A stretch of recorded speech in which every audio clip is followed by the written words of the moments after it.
We got John in the studio today. He just showed up from LA. He's VP of Creative for Monster Energy. They've been a client of ours for the last couple of years. Great dude. I know him from way back at Mattel. So we're gonna sit down with him, do a chop up, kind of talk about his whole career path, what he's doing at Monster, and what we've done with him as well. Check it out.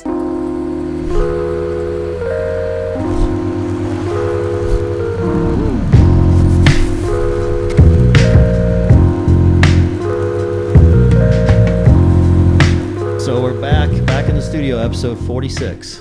Good to be back in the studio. Yep. We got a special guest here. Yes, sir. We got John Martinez out from Monster Energy. Yes. What's up, dudes? What's up, dude? What's happening? We have unleashed the beast.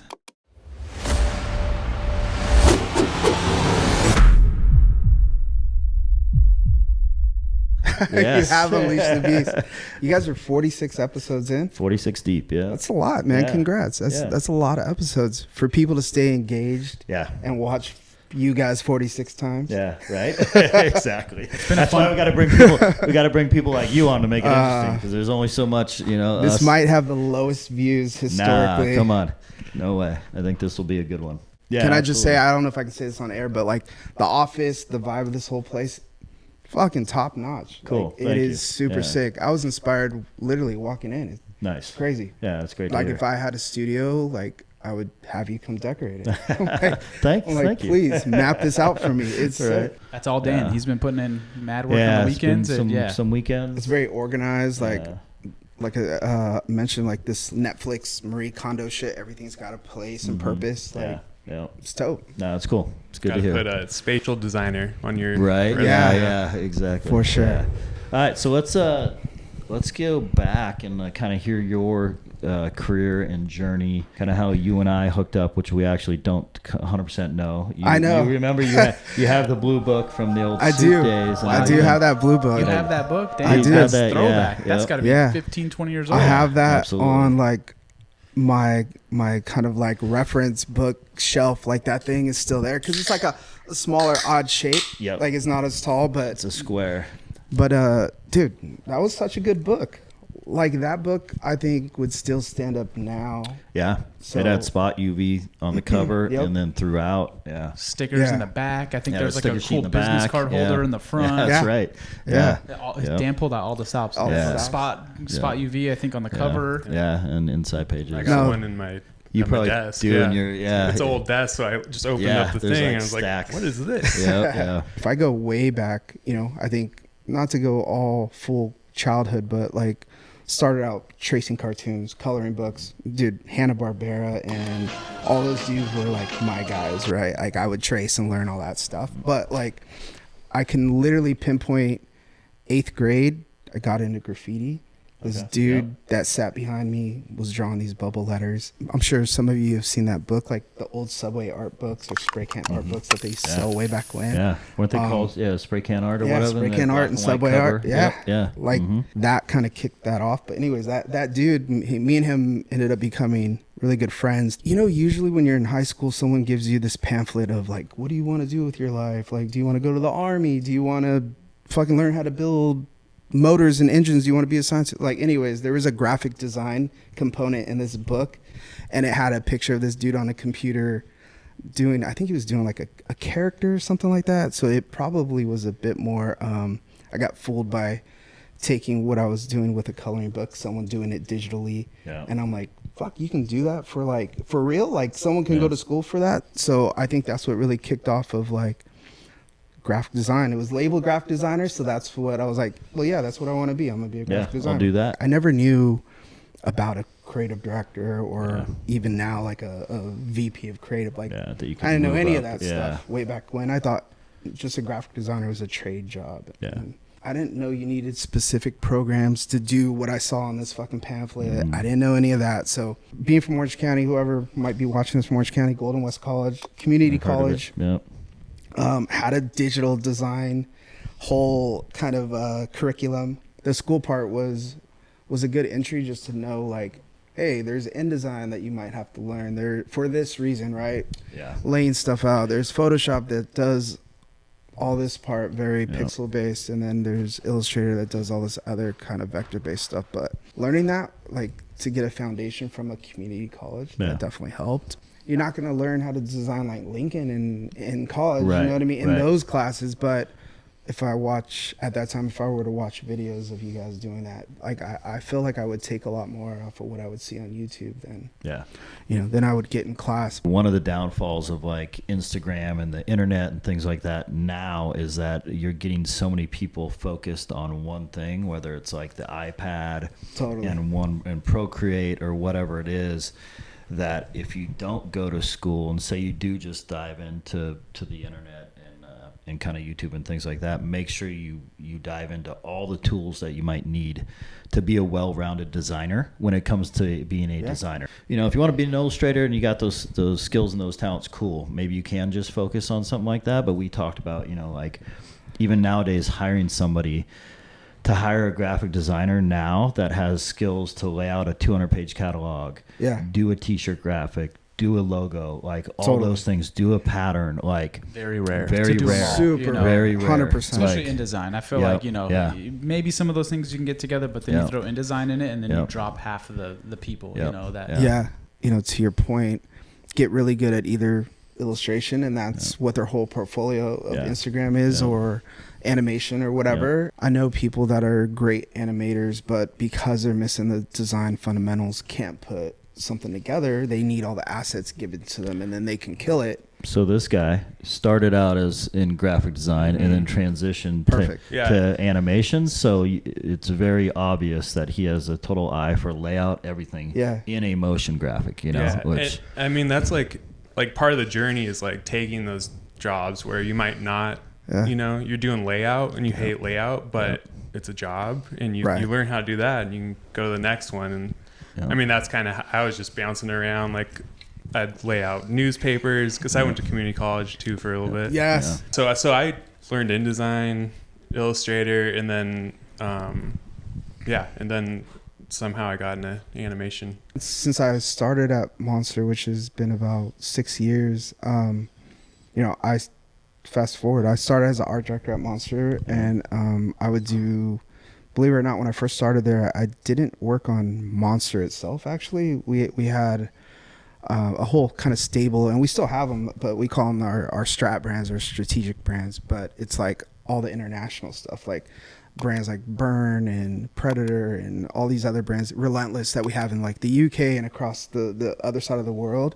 I would just work on that, and that's kind of where I kind of cut my teeth at Monster, to kind of learn the lay of the land, whether it's product shoots or I would fly out and actually shoot talent and all that, because as big as Monster is, it still runs pretty slim, pretty lean, like pretty startup-ish. So it's kind of all hands on deck. And you know, I think the probably integral part I'm missing, which is where I probably learned the most, is, you know, I worked those jobs graphic design wise, but I had this one part where I got an opportunity to take a temporary spot at Mattel.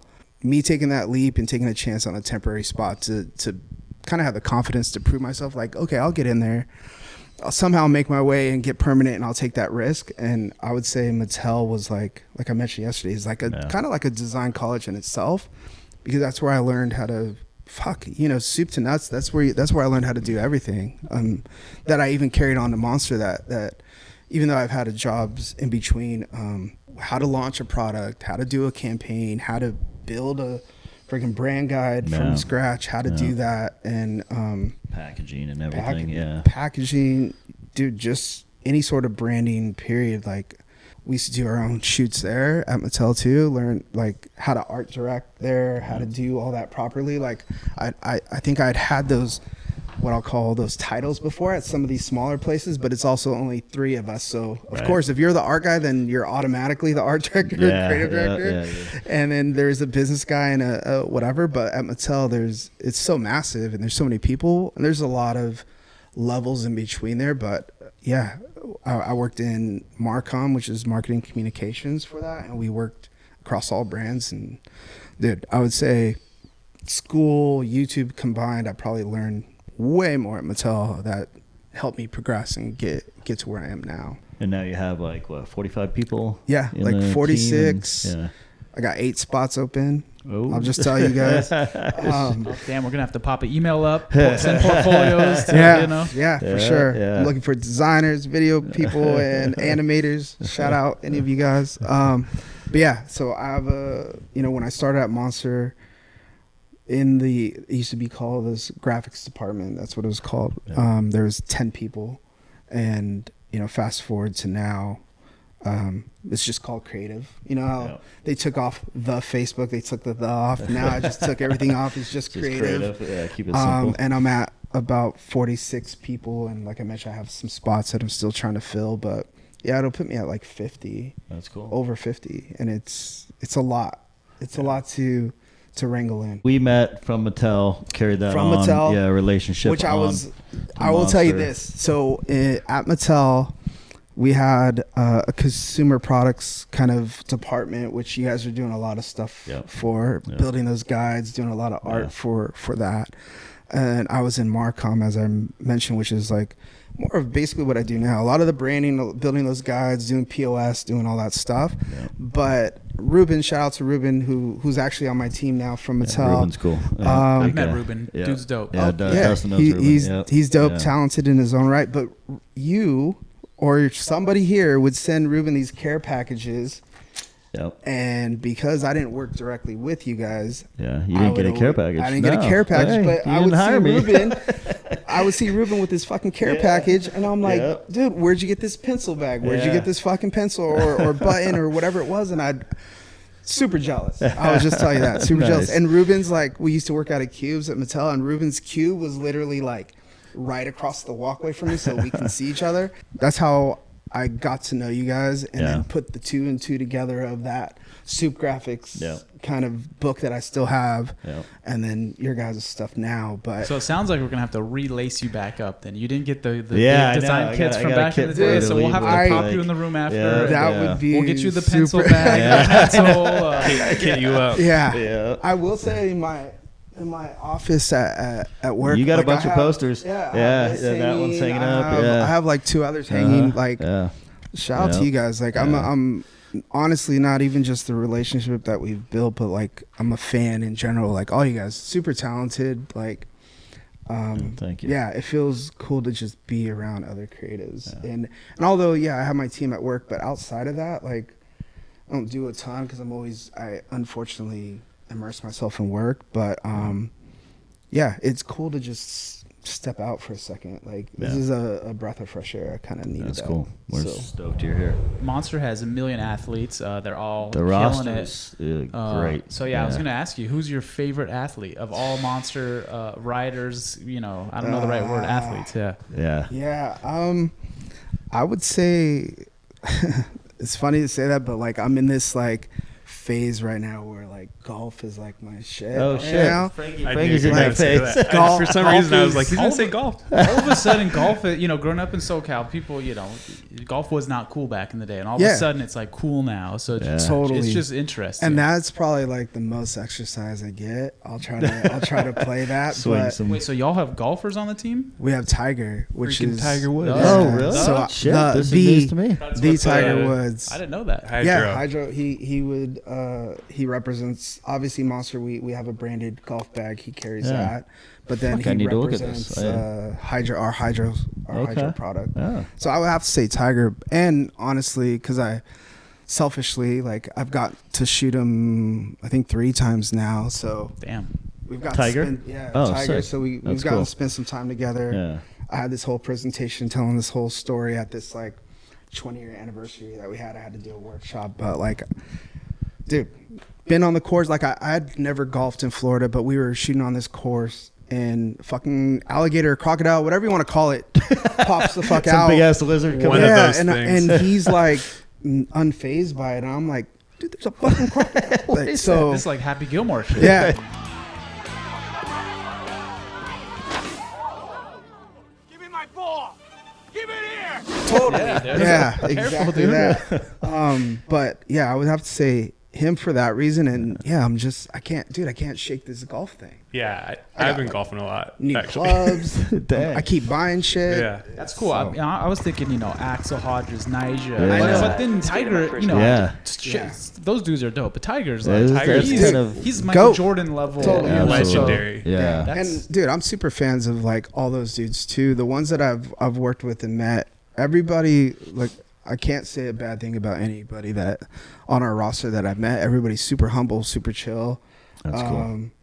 I'm not name dropping, but we had this show in Vegas a few weeks ago, and we had athletes there, but like Cowboy Cerrone from UFC or Brandon Moreno, and just chilling with those dudes. Like, they're just super laid back, cool people, and I think that's one of the big perks of, because we're involved in so much, that we get exposed to a lot of that. And Ice Cube, Ice Cube, Cube's the homie. Dang. What up, Cube? I forget. You guys are kind of having your hands in all kinds of stuff. Yeah. I forget about the music side of it. Ice Cube has a Big Three basketball league. Big Three. We just finished year 2 with him and his league, and I'm sure Ice we're gonna Cube's do legendary. I just think super back to just NWA and that whole thing, and like just thinking about like chill dude. Him up until today, like he's like just transcended all the different genres and bullshit. Friday movies. Yeah, exactly. Yeah. It's crazy. Yeah, I will tell you, I fanned out the first time. I bet you did. I would too. Of course. I don't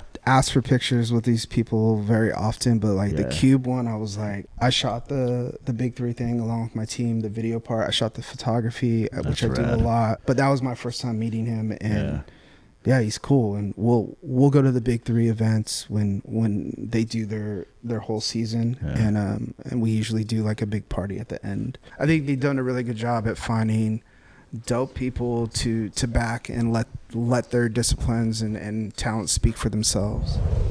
So touching on like all those sports, I want to show a quick piece that Frankie worked on for you guys. This one, yes sir, I know this well, was the computer and gaming industry, right?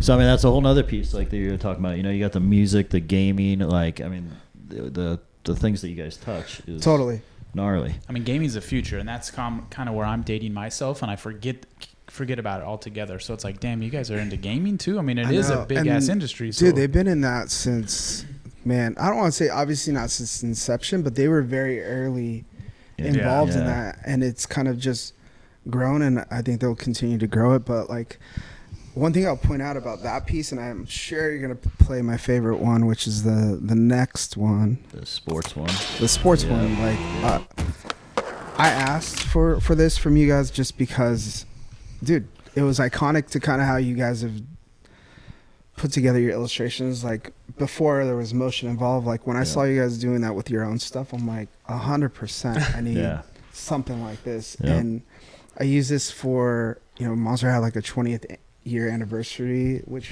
just passed in April. You guys didn't get to see it, but it was on, we had this at the Virgin Hotel, which used to be the Hard Rock. In Vegas, so on the billboards there, all over the place. Oh, someone from Monster looking for me. Like, don't talk about it. Yeah, shut up. He's saying too much.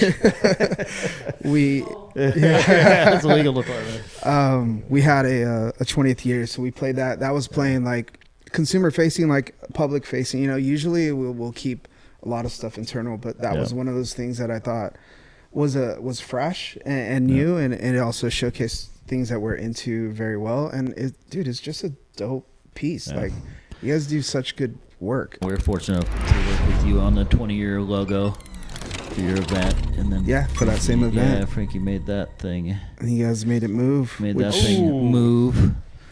Damn, 20 years too. That's a long time, dude. Yeah. Yeah, they did it right. Yeah, that logo's cool. We had a different logo at the time that we were trying, and it just wasn't hitting right for what you would think a 20-year logo would feel. So I remember hitting you on that brief, was like, kind of Super Bowl kind of, give me that kind of big 20. I think it turned out great. What's the future, man? What else are we doing? I know you have stuff in the works. I know we have stuff we talked about that hopefully we could be a part of, not only just myself, but my crew or hopefully company in general. But yeah, we have a big event coming up next year in end of July, August, that we have yet to kind of announce or flesh out. I mean, it's not going to be totally open to the public type of thing. So you and I went out there and checked it out. But yeah, we're going to be talking. Amazing. Yeah. So it should be a good time, but we're going to be talking more about that as the months go on. But dude, now that I've seen this, I totally forgot I brought you a gift as well. Which, Which has been hiding back here. What do you got? got? Which is super, super exclusive that obviously no one could get. But what the hell is this? Shit! I'll let you open that box. Yes. Oh, hey, and I've said like before, if I was gonna like be stranded on an island, like I'd pick like 2 records and like probably one brand, and the brand would probably be Vans. Yeah. As far as like shoes or apparel. Yeah. So Vans hits home to me. Hell yeah, dude. What's on Monster. the bottom there, dude? What's Ooh, he's got that green hit. The green and the black and white is just like such a good color combo. Dude, who'd you 375C. This is sick. Pantone. Yeah, PMS, boys. The fact that Vans changed the bottom of the color, I mean, you guys probably had to make a shit ton of these, or no, actually, the opposite. Palms, very sparingly made, and shout out to my boy Jason that works at Vans. We did this shoe together. And he helped bring it to life. So, hell yeah! Embroidery on the back, little sick. Logos everywhere. In the checkers, yeah. You got any green laces in there or no? It's probably hard. It's just the whites. Yeah. But then now you have to make a decision. Do you wear them? Like, do you rock them or stock them? Yeah, do they go up on the shelf? You put those on a shelf. I gotta wear, That's what I'm thinking. I'm like, usually you got to get 2 pairs. I know. You gotta get some glow in the dark laces. Totally. Yeah. Nah, cool, man. I appreciate that, and appreciate you, taking time out of your schedule to come out here. I appreciate you guys hearing my horrible story. It's good. How that works. I think everybody's background and kind of journey is important to kind of where they are. Yeah. And everyone took a different path, and you can pull stuff from everyone's path, and kind of be like, oh, okay, now I get it. I appreciate you having me on here. Thank you for coming. Hopefully, you I brought answered a lot all of the questions. Oh, yeah, no, absolutely. Yeah. Dude. Yeah. Thank you. Well, thank you. Thank you for bringing the gifts and everything. You laced us up with some hats and a bunch of stuff. So totally stoked on that. Yeah. Hopefully you guys rock them. I'll see it in an episode of the Chop Up. Yep. There you go. Not just right now. Yep. But actually where you will. For sure. Or you'll kick your feet up with these shoes on or something. I don't know if I can wear those. They're too nice. No, again, man. Cool. Super stoked to meet all you guys. Thank you so much for having me. It is super ill. So subscribe, like button, whatever it is. Hit the bell. Hit the bell. Yeah, and jump on and check out your guys' new podcast. Danny Cass, the Dingo. If you don't know Danny Cass, Olympic gold medalist snowboarding. He kind of disappeared for a little bit. He's back strong, and they got a podcast on Monster. On YouTube, which is cool. Yeah. So check that out. Yep. Subscribe. Thank you. Thanks. Thank you, guys. Peace.